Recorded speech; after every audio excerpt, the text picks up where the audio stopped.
Follow वाले shares बताने का, और जैसे जैसे नतीजों का सीजन नजदीक आ रहा है वैसे वैसे Q2 ऑपरेशनल अपडेट्स कंपनियों के आना शुरू हो चुके हैं। कैसे ही ये अपडेट्स वो भी जानेंगे और साथ ही खबरें भी जानेंगे शरद से। गुड मॉर्निंग शरद, बताएं शुरुआत Q2 ऑपरेशनल अपडेट से कीजिए आप। Good morning Mansi. तो सबसे पहले बजाज फाइनेंस फोकस में रहेगा और यहाँ की इनकी Q2 अपडेट जो है बहुत स्ट्रांग देखने मिली है अक्रॉस द मैट्रिक्स। आप AUM ले लीजिए, 31% का ग्रोथ आया है।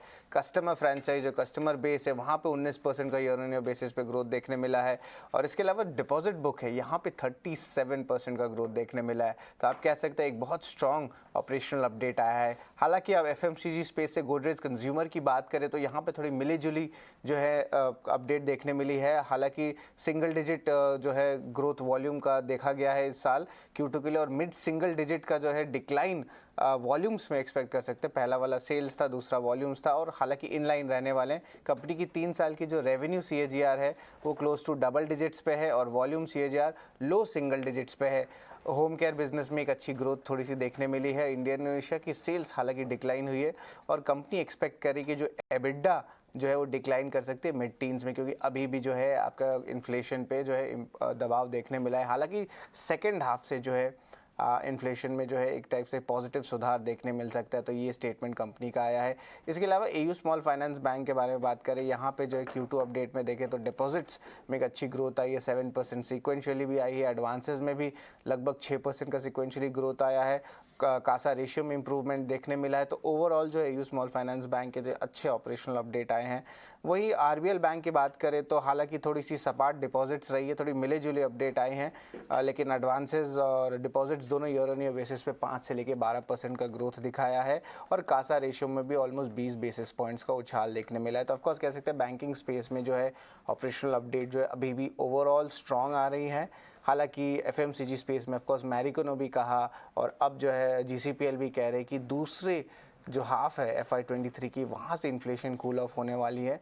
लेकिन दिग्गज कंपनी जैसे बजाज फाइनेंस, HDFC बैंक, इनके ऑपरेशनल जो अपडेट है बहुत स्ट्रॉन्ग आ रहे हैं और इंडस्ट्री लीडिंग आ रहे हैं। एब्सोल्युटली, बैंक्स और NBFC के ऑपरेशनल अपडेट्स जो हैं वो काफ़ी स्ट्रॉन्ग इस वक्त। RBL बैंक के हमें बताएं शरद ने, और साथ ही बजाज फाइनेंस के भी जो कि काफ़ी मजबूत दिख रहे हैं, और FMCG प्लेस भी है जिस पर नज़र रहेगी। लेकिन शरद, इसके अलावा फिर खबरें कौन सी हैं जिस पर आज फोकस किया जाए? जी सोनी मर्जर पर भी क्लैरिटी आती हुई नजर आ रही है।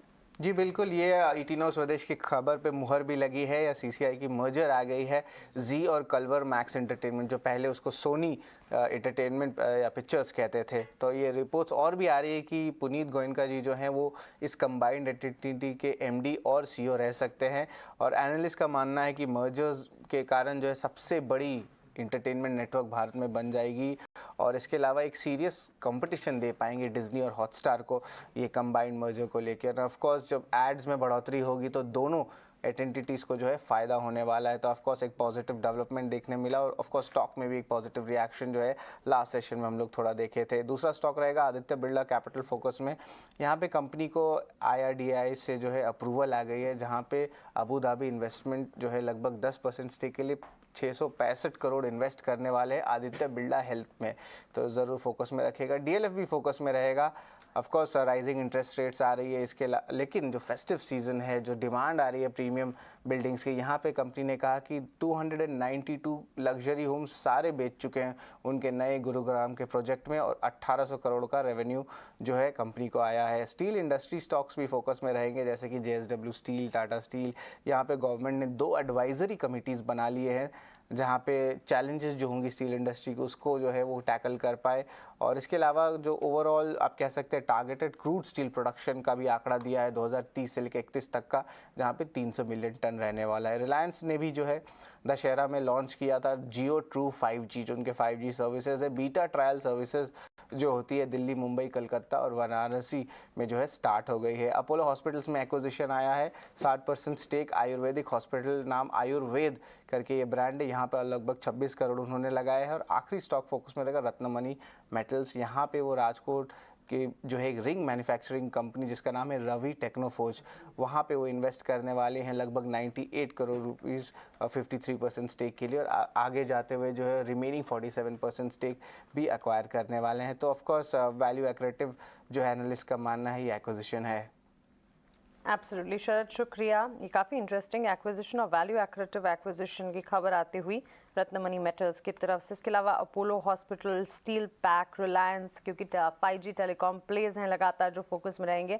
जी सोनी मर्जर के चलते जी एंटरटेनमेंट और आदित्य बिरला, साथ ही DLF जैसे स्टॉक्स फोकस में, और Q2 ऑपरेशनल अपडेट्स जिस पर लगातार हमारा फोकस रहेगा।